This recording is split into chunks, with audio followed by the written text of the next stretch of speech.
పెట్టే ఒక మంచి అవకాశం వచ్చింది. ఇదంతా కూడా కాకుండా 24 గంటలు 365 రోజులు నదిలో నీళ్లుంటే ఎంత బయోడైవర్సిటీ డెవలప్ అవుతుంది, ఎంత అగ్రికల్చర్ డెవలప్ అవుతుంది. తర్వాత కాలువలు పోయేంత దూరమే నీళ్ళు ఇచ్చుడు కాదు కదా, లిఫ్టులు ఎక్కడికైనా పెట్టవచ్చు, ఎంత దూరమైనా తీసుకుపోవచ్చు. కాళేశ్వరం ద్వారా ఒక కొత్త సత్యాన్ని ప్రపంచానికి తెలిపాడు ఆయన. ఇదివరకు అన్ని లిఫ్ట్లు కూడా 20 మీటర్లు 30 మీటర్ల లిఫ్ట్లకే నీళ్ళు ఇచ్చేవాళ్ళు. ఇవాళ 600 మీటర్లకు కూడా నీళ్ళని తీసుకుపోవచ్చు. 30 మెగావాట్లు 40 మెగావాట్లు కాదు, 145 మెగావాట్ల మోటార్లు కూడా పెట్టవచ్చు. మామూలు బిహెచ్ఎల్ లాంటి సంస్థతోని అవి తయారు చేయొచ్చు అని ఎన్ని ఫ్యాక్ట్స్ ఇవాళ జైగాంటిక్ ప్రాజెక్టు కాళేశ్వరం అనేటి ఇవన్నీ ఉన్నాయి.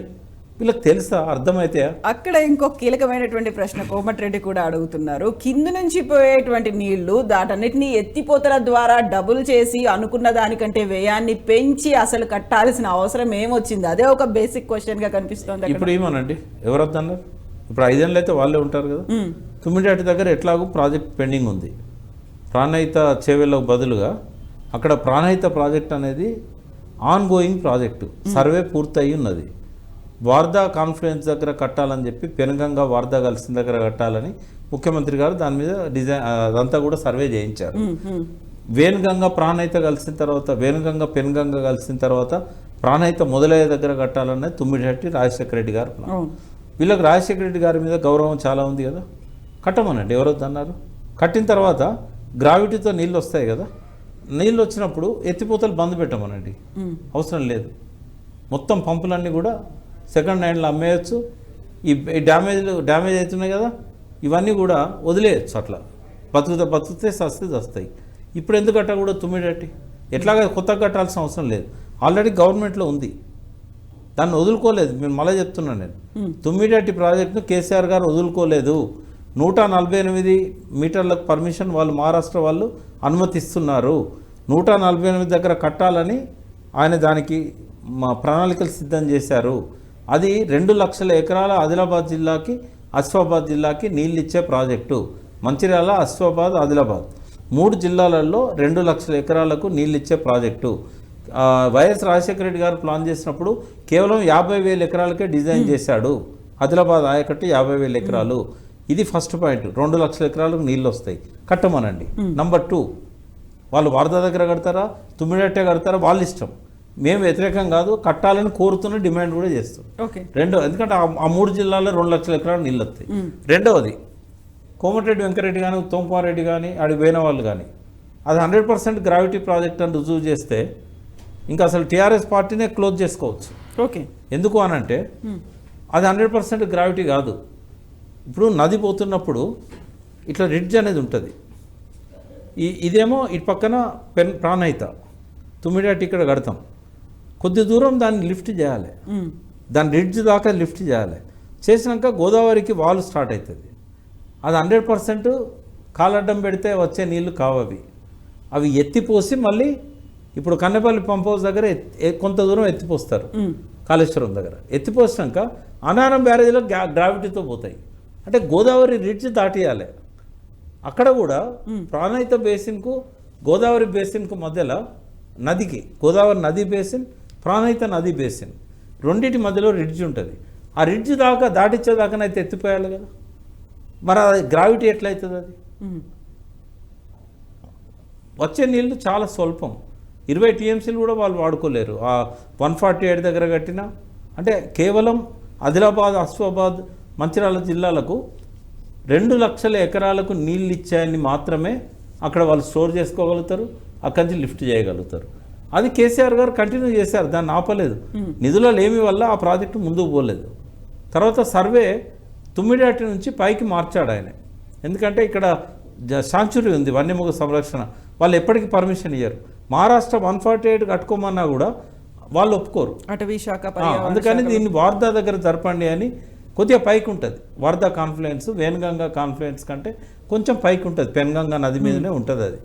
అందుకని ఆ ప్రాజెక్టును కట్టమనండి, నేను కూడా కట్టమంటున్నా. దాని నుంచి వచ్చే నీళ్ళను ఆదిలాబాద్కి ఏమనండి. కానీ ఇది కాళేశ్వరం ప్రాజెక్టుకు అది ప్రత్యామ్నాయం అసలే కాదు, ఎప్పటికీ కాజాలదు. ఇంకోటి ఎంత అమాయకంగా మాట్లాడతారంటే, ఆ ప్రాజెక్ట్ ఏమో పెన్గంగా నది మీద, తుమ్మిడేటి అని ఉన్నది పెనుగంగ వేనుగంగ కలిసినాక ప్రాణహిత స్టార్ట్ అవుతుంది. అసలు గోదావరి మీద కాదు అది. ఆ పెనుగంగలో వచ్చే నీళ్ళెన్ని, కాళేశ్వరం దగ్గర గోదావరిలో వచ్చే నీళ్ళెన్ని లెక్కలు సెంట్రల్ వాటర్ కమిషన్ దగ్గర పోతే వాళ్ళు చెప్తారు. కిందికి వచ్చిన తర్వాత ఎన్ని రకాల అడ్వాంటేజెస్ ఉన్నాయంటే, ఫస్ట్ తెలంగాణ సగం తెలంగాణ మానేరు మంజీరా బేసిన్ ఏదైతే ఉన్నదో అది నిజామాబాద్ మెదక్కు పరిమితం.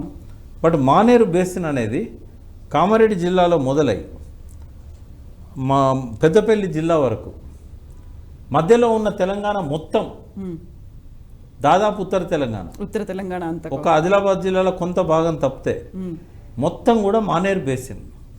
నాది కూడా అదే మానేరు బేసినే. మానేరులో నుంచి వచ్చే నీళ్ళన్నీ కూడా కాళేశ్వరం దగ్గర గోదావరిలో కలుస్తాయి, ప్రాణహితలో కలవయి. ఇక్కడ మేడిగడ్డ దగ్గర ఆ నీళ్లు మనకు ఎత్తిపోయడానికి ఆ నీళ్లు మనకు ఉపయోగపడతాయి. ఇది ఒకటే కాకుండా పైనుంచి ప్రాణహిత తుమ్మిడేటి నుంచి కాళేశ్వరం దాకా, అంటే ఒరిజినల్ ప్రాణహిత నీళ్లు కాళేశ్వరం దగ్గర నుంచి పోసుకోగలుగుతాం, కానీ అక్కడ వచ్చే తుమ్మిడేటి దగ్గర వచ్చేటి చాలా పరిమితం. అవి ప్రాణహిత నీళ్ళే కాదు, అవి వేనుగంగ నీళ్లు, వార్దా నీళ్లు, పెనుగంగ నీళ్లు. అవి గోదావరి నీళ్లు కాదు, అవి ప్రాణహిత నీళ్లు కాదు. తుమ్మిడేటి దగ్గర కట్టేటి అక్కడ స్టార్టింగ్ పాయింట్ ప్రాణహిత. అక్కడి నుండి కాళేశ్వరంలో కలిసేదాకా నేరుగా ప్రాణహితలో కలిసే నదులు, మహారాష్ట్ర నుంచి సిరివంచ నుంచి దట్టమైన అటవీ ప్రాంతం నుంచి వచ్చే వాగులు, తెలంగాణ నుంచి వచ్చే ఈ మానేరులో కలిసే వాగులు, తర్వాత నేరుగా గోదావరిలో కలిసే వాగులు, ఇవన్నీ కూడా చాలా ఎక్కువ నీళ్లను కాళేశ్వరం దగ్గర మనకు అందుబాటులో తెచ్చాయి. కేవలం తుమ్మిడేటి దగ్గర కడితేనే సెంట్రల్ వాటర్ కమిషన్ చెప్పినట్టుగా 100 టీఎంసీల కంటే ఎక్కువ దొరికే అవకాశం లేదు. వచ్చే 100 టీఎంసీలను కూడా లిఫ్ట్ చేసే అవకాశం లేదు. ఎందుకంటే తుమ్మిడేటి దగ్గర కట్టే చాలా చిన్న రిజర్వాయర్. వాళ్ళు ఆ 90 రోజులలో ఈ 100 టీఎంసీలను లిఫ్ట్ చేసుకోగలగడానికి ఆ చిన్న రిజర్వాయర్ నుంచి అవకాశం లేదు. కాబట్టి ఇవన్నీ ఫ్యాక్ట్స్ ఇట్లుంటే వాటి మీద అవగాహన పెంచుకోవాలి. నేను వాళ్ళు తప్పట్టట్లేదు. వచ్చి 20 రోజులు కాలేదు, మీకు ఎంత అవగాహన ఉందో అంతే మాట్లాడవచ్చు కదా, లేదా అవగాహన పెంచుకొని మాట్లాడవచ్చు కదా. అవగాహన లేకుండా ఇష్టం వచ్చినట్టు మాట్లాడితే మీకు ఇవి రేపు వ్యతిరేకమైన సాక్ష్యాలు అవుతాయి. ఎంత అపరిపక్వతతో మాట్లాడిన మంత్రులు అనేది చెప్పుకుంటే సిగ్గుపోతుంది ప్రజలు. అయితే ప్రకాష్ గారు, ఇక్కడ కీలకంగా కనిపిస్తోంది ఇంకొక అంశం కూడా. ప్రాజెక్టుకు సంబంధించి మీరు రెట్టింపు చేశారు, ఒక వ్యయాన్ని దుబారా చేశారు అనే దాంతో పాటుగా పెండింగ్లు అనేవి ఉన్నాయని 9,000 కోట్ల బకాయిలు ఇంకా పెండింగ్లో ఉన్నాయి కేవలం ఈ కాళేశ్వరం ప్రాజెక్టుకు సంబంధించి. ఇదే మాట పదే పదే అన్ని డిపార్ట్మెంట్లకి సంబంధించి చెప్తున్నారు కదా, అందులో కాళేశ్వరంలో 9,000 కోట్ల రూపాయల పెండింగ్ ఉంది అనేది ఉంటుందమ్మా. ఎందుకంటే వాళ్ళు ఎస్టిమేషన్స్ ప్రకారంగా వీళ్ళంతా చెక్ చేస్తారు. వాళ్ళు హ్యాండ్ ఓవర్ చేసిన తర్వాత అప్పుడు బిల్స్ పే చేస్తారు. ఈ ప్రాసెస్లో చాలా ప్రాజెక్ట్స్ ఉంటాయి. ఉదాహరణకు ఆన్ గోయింగ్ ప్రాజెక్ట్, అది కంప్లీటెడ్ ప్రాజెక్ట్ అయితే మీరు ఎందుకు పెండింగ్ పెట్టినని అడగచ్చు. ఆన్ గోయింగ్ ప్రాజెక్ట్ ఇప్పుడే కాదు, నేను ఇప్పుడు మీ ముందు చెప్తున్నా, ఇంకా 10 ఏళ్ళైనా కూడా కాళేశ్వరం లక్ష్యాలను ఈ కాంగ్రెస్ పూర్తి చేయదు. అంటే 2034 వరకు కూడా ఇది ఆన్ గోయింగ్ ప్రాజెక్టే ఉంటుంది. ఆన్ గోయింగ్ ప్రాజెక్ట్లో పెండింగ్ ఎందుకు ఉన్నాయని అడగలేం. ఎందుకు అని అంటే ఇప్పుడు దీనికి సింగూరు దాకా ఈ నీళ్ళని తీసుకుపోవాలి, ఆ ప్రాజెక్ట్ పెండింగ్ ఉంది. కొన్ని పనులు అయినాయి, కొన్నిటికి బిల్స్ పే చేయాలి, కొన్ని ఏమో వాళ్ళు ఇంకా హ్యాండ్ ఓవర్ చేయలేదు, వర్క్స్ కంప్లీట్ చేయలే, ఎగ్జిక్యూట్ చేయలే. తర్వాత 21-22 ప్యాకేజెస్ ఉన్నాయి. కామారెడ్డి ఆ ప్రాంతంలో పైప్డ్ ఇరిగేషన్ సిస్టమ్ ఉన్నది, పనులు జరుగుతున్నాయి. పనులు జరుగుతున్నప్పుడు ఎప్పుడు 100% బిల్స్ పే చేయరు, పెండింగ్ ఉంటాయి. ఇప్పుడు ఇక్కడ ఒక విషయం చెప్పాలి, పెండింగ్ ప్రభుత్వం యొక్క వెసులుబాటును బట్టి బిల్స్ పే చేస్తుంది. 2014లో క్లీన్ జీరో బడ్జెట్ చేసి ఇచ్చారా మనకు? పెండింగ్ డ్యూస్ లేవా? 10 ఏళ్ళ కాంగ్రెస్ ప్రభుత్వంలో ఆనాడు ఇరిగేషన్ శాఖలో ఎన్ని బిల్స్ పెండింగ్ ఉన్నాయి లెక్కలు తీసి చెప్పండి. 9,000 కోట్లు ఇప్పుడు ఉన్నాయి కదా, అంతకంటే ఎక్కువ పెండింగ్ ఉన్నాయి అప్పుడు. ఓకే, ఎందుకంటే అన్ని ప్రాజెక్టులు ఆన్గోయింగే. అప్పుడు జలయజ్ఞంలో మొదలుపెట్టిన ఏ ప్రాజెక్టు కూడా ఆన్గోయింగే. ఇంకోటి, రాజశేఖర రెడ్డి అంత గొప్ప నాయకుడు కదా కాంగ్రెస్కి, వీళ్ళందరికీ ఆరాధ్యుడు కదా, వీళ్ళందరూ ఆయన దగ్గర ట్రైన్ అయిన వాళ్ళే కదా. జలయజ్ఞంలో 18 నెలల్లో పూర్తి చేస్తామన్న ప్రాజెక్టులు 10 ఏళ్ళైనా పూర్తి కాలేదు. ఆయన బతుకున్నది 6 సంవత్సరాలు. 6 సంవత్సరాల్లో పూర్తి చేయలేదు, 18 నెలల్లో పూర్తి చేస్తా అన్నాడు. రెండవది, 3 ఏళ్లలో పూర్తి చేస్తా అన్న ప్రాజెక్టులు ఉన్నాయి. ఆయన చనిపోయిన తర్వాత కూడా పూర్తి కాలేదు అవి 10 ఏళ్ళు కాంగ్రెస్ ప్రభుత్వం ఉన్నా పూర్తి చేయలేదు. రికార్డు టైంలో కేసీఆర్ గారు కట్టారు. తొందరపాటు అనేది ఉండదు ప్రాజెక్టులు కట్టేటప్పుడు, దేని టైం దాన్ని తీసుకుంటుంది. ఏ సంస్థ కూడా నువ్వు అడుగుతున్నావు కాబట్టి నేను రాత్రి కడతానని చెప్పదు. అట్లా కనుక కట్టి ఉంటే 3 ఏళ్ళు ఎట్లా విస్టాండ్ అయ్యేది? కట్టిన తర్వాత 4 ఏళ్ళకి కదా ఈ లోపాలు బయటకు వచ్చినాయి. ఆ 3 ఏళ్ళు ఎట్లా తట్టుకునేది? ఒక్క వరద కొట్టుకపోతుంది. అది వీళ్ళే చేశారు. కడెం ప్రాజెక్టు కట్టారు, నీళ్ళు వదిలిపెట్టంగానే కొట్టుకుపోయింది. కనీసం ఆ ప్రాజెక్టులో ఎంత కెపాసిటీ ఉంది, ఎంత నిలబట్టుకోగలుగుతుంది, వరదల పట్ల అంచనా లేకుండా కట్టారు. బూరుగుల రామకృష్ణారావు గారి ప్రభుత్వం, తర్వాత వచ్చిన నీలం సంజయ్ రెడ్డి ప్రభుత్వం. అది మొదటి రోజు కొట్టుకపోయింది ఆ ప్రాజెక్టు. లోపాలు ఉండడం తప్పని నేను అన్నా. మల్లన్న సాగర్ది కూడా అంటున్నారు అది 50 టీఎంసీలు, అది ఇప్పటివరకు 20 టీఎంసీలు కూడా నింపలేదు అని. అంటే ఏ ప్రాజెక్టులైనా ఏ రిజర్వాయర్లనైనా నెమ్మదిగా స్టెబిలైజ్ అవుతున్న కొద్దీ వాటర్ లెవెల్ పెంచుకుంటూ పోతారు. అది 50 టీఎంసీలు కట్టింది కాబట్టి మొదటి రోజు 50 టీఎంసీలు ఎందుకు వేయలేదు అంటే అది అపరిపక్వత, ఇంజనీర్లు నవ్వుకుంటారు. ఈయనకి ఈ విషయం కూడా తెలియదా ఎట్లా మంత్రి అయ్యండి అనుకుంటారు.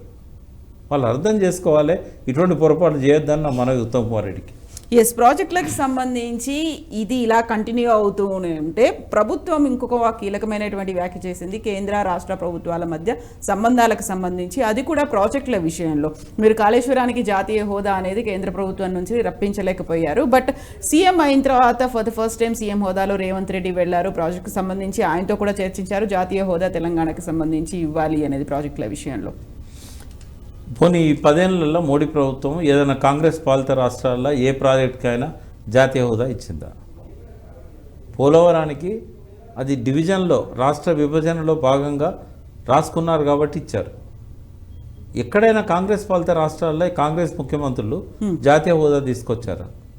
బీజేపీ జాతీయ హోదా ఇచ్చినవన్నీ కూడా వాళ్ళ పాలిత ప్రాంతాలే, బీజేపీ పాలిత రాష్ట్రాల్లోనే వాళ్ళు జాతీయ హోదాలు ఇచ్చారు. ఏ ప్రభుత్వమైనా వాళ్ళ స్వార్థం వాళ్ళకు ఉంటుంది. పోనీ 9.5 నెలల కేసీఆర్ గారు తేలే కదా, రేవంత్ రెడ్డి గారిని తెమ్మనండి, సంతోషమే కదా. మిషన్ భగీరథకు తెమ్మనండి, ఎందుకంటే దేశంలో 11 రాష్ట్రాలు దాన్ని కాపీ చేసినాయి. ఇవాళ దాన్ని తెమ్మనండి, దీన్ని తెమ్మనండి, మంచిదే కదా, సంతోషం. ఎప్పుడన్నా ఇస్తారా వాళ్ళు?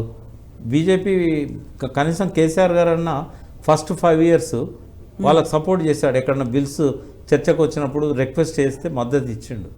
అట్లా మంచిగా ఉన్నా కూడా ఇవ్వలేదు వాళ్ళు. రేవంత్ రెడ్డి కాంగ్రెస్ ముఖ్యమంత్రి. ఈ 5 ఏళ్లలో ఆ జాతీయ హోదా పక్కకు పెట్టండి, మనకు పెండింగ్ ఉన్నాయి గ్రాంట్స్, వాళ్ళు ఇవ్వాల్సినవి ఇంకో 50-60 కోట్లు ఇప్పుడు రావాల్సినవి ఉన్నాయి, అవి తెచ్చుకోమనండి చూద్దాం.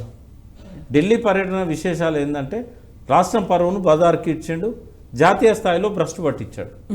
ఎవరన్నా పోయి నాది అప్పుల కుప్ప అయింది, నాకు డెవలప్మెంట్కి డబ్బులు లేవు, మీరు ఇవ్వండి అని అడిగితే, ఓపెన్గా మీడియాలో చెప్తే ఎవడన్నా పెట్టుబడి పెట్టడానికి వస్తాడా? ఇలా క్రెడాయి వాళ్ళు నమ్ముకున్నారు, వాళ్ళ పరిస్థితి ఏంది? రేపు రియల్ ఎస్టేట్ ముందుకు పోతుందా? ఇలా అప్పుల గురించి కూడా మాట్లాడినటువంటి అవసరం అయితే ఉంది కదా. ఎంత ఆస్తుల్ని పెంచినప్పటికీ కూడా అప్పులు అనేవి ఉన్నాయి, ఇవన్నీ క్యారీ ఓవర్ అయ్యి మా మీద బర్డెన్. భారతదేశంలో రాష్ట్రాల అప్పుల లిస్టు తీసినట్టయితే మనది నంబర్ 1 స్థానంలో ఉందా? కాంగ్రెస్ పాలిత రాష్ట్రాలది నంబర్ 1, నంబర్ 2 స్థానాల్లో ఉన్నాయి. నిజంగానే ఏ రాష్ట్రం చేయనని అప్పులు చేసిందా? పోనీ అప్పులు చేసేమన్నా ఇంట్లకు ఖర్చు పెట్టుకున్నా?